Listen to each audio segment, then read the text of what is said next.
welcome to today's edition of Editorials, a broadcast from Canada. My name is Sandra Asante. Today we're looking at two things fused together. First of all, Tigrayan forces says they will hunt down foreign mercenaries as well as Tigray is under systematic blockade. That is what the WHO chief is saying. So don't go anywhere. I'll be back after the break.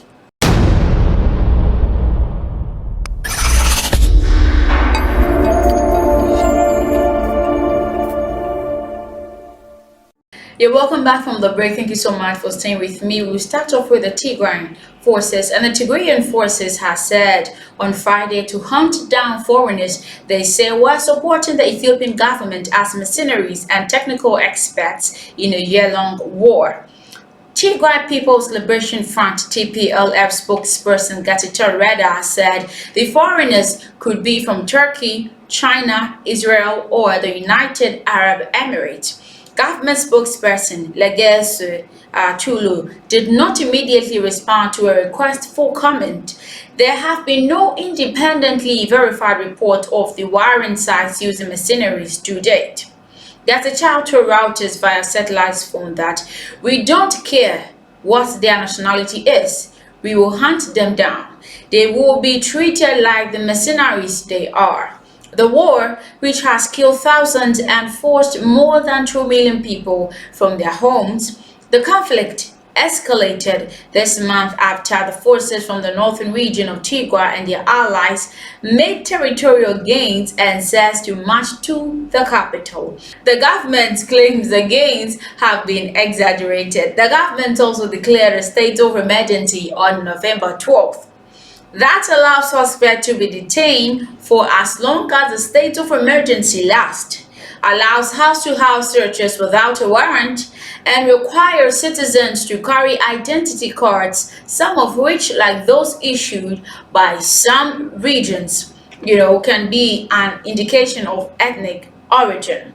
The warring parties, the Ethiopian government and the Tigrayan forces, have so far rejected calls from the United States, the United Nations, and the African Union for a ceasefire.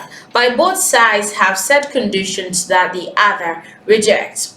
More than 400,000 people are facing famine in Tigray, the United Nations warns. No UN-organized humanitarian supplies have entered Tigray for more than 3 weeks, the UN said on Thursday, adding that some 364 trucks are waiting in a neighboring region pending authorization from authorities to proceed. An estimated 100 trucks per day must enter Tigray to meet critical humanitarian crisis. The UN says around 80% of essential medicine is no longer available in Tigray and most health facilities are not functioning. It says the TPLF dominated national politics for 3 decades until Prime Minister Abiy Ahmed took office in 2018 and curbed its power, but they are willing to take it back. So away from that, let's look at the systematic blockade. And Ethiopia's conflict torn out, I'm talking of the Tigray region, is under systematic blockade.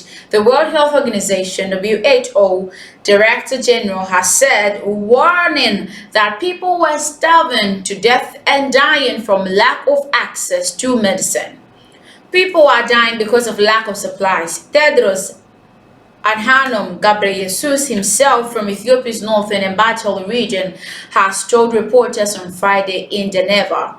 The UN Health Agency, Tedros said, cannot send supplies and medicine to Tigray because it's under blockade, and the blockade is systematic. The WHO's chief did not say who he thought was stopping aid getting through the Tigray, but as soon after the conflict erupted, the Ethiopian Army Chief of Staff accused Tedros of backing the Tigray forces. He denied the allegations, but the WHO Director General, who was Ethiopia's health minister during the era when the TPLF dominated national politics, has repeatedly said that he is not taking sides in the war. But Prime Minister Ahmed's government has denied.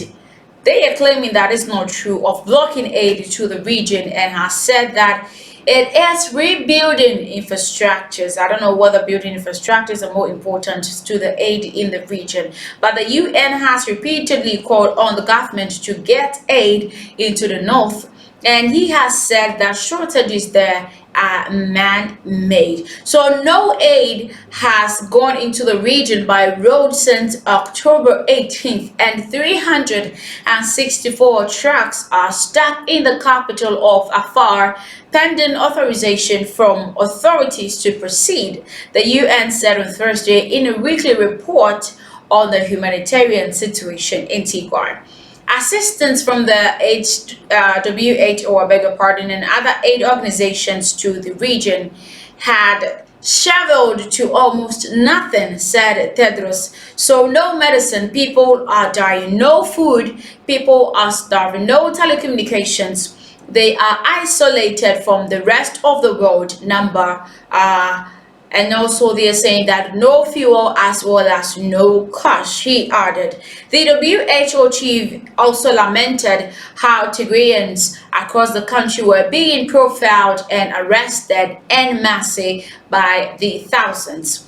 This is blatant and open, he said. The government last week announced a 6-month nationwide emergency amid rising concerns that Tigrayan forces and allied Oromo Liberation Army could advance to the capital. And lawyer says arbitrary detentions of ethnic Tigrayans have surged since then, with the new measures allowing the authorities to hold anyone suspected of supporting without a warrant. But law enforcement officials describe such detentions as part of legitimate operations against the TPLF, which has been,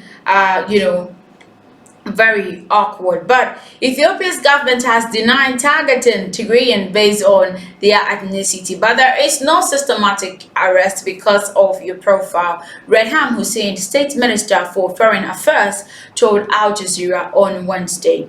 Since the state of emergency actually set up at the government, people are saying that they are vigilant. They are claiming they are vigilant, so citizens are watching out their neighbors and each other for possible attack. I don't know which one they are, protecting themselves from, whether from the government and its allies also. So some 22 UN staffers have been arrested in the raid that rights group says target ethnic Tigrayans, and the UN has also sounded the alarm about 72 drivers contracted by the World Food Programme who have been arrested in Afar.